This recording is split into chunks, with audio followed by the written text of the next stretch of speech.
What's up, guys? Jay, Liberty Ring Creations. Today we're going to do something pretty cool, a little nerve-wracking. We're going to take this 1844 braided hair large cent that I found metal detecting, and we're going to punch a hole in it, and we're going to try and make it into a ring and see if we can get a little detail out of it in the process.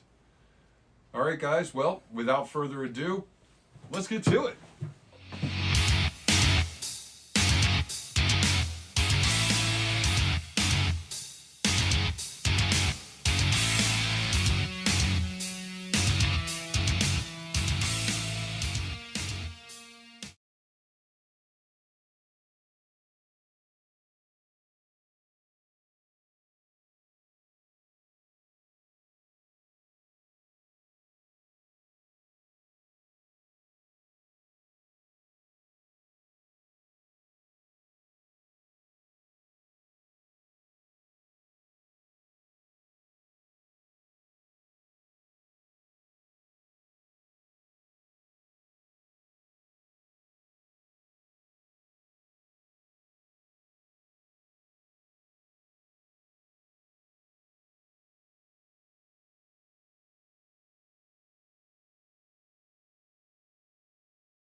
Well, guys, I guess I should have listened to some of the advice, because obviously somebody's tried this before and failed as miserably as we did. But hey, we had to try it. I had to see if I could make it work. So much for our 176-year-old large cent being turned into a ring. This thing was super brittle. As soon as I started to fold it, I should have known. I felt how soft it was, and you can see all the stress cracks in here. We'll take some pictures of it. Yeah, so epic failure. But that's how we live and learn, right? Good thing I only dug it out of the ground and it wasn't priceless. All right, guys. Well, until next time, stay safe, and we'll see you soon.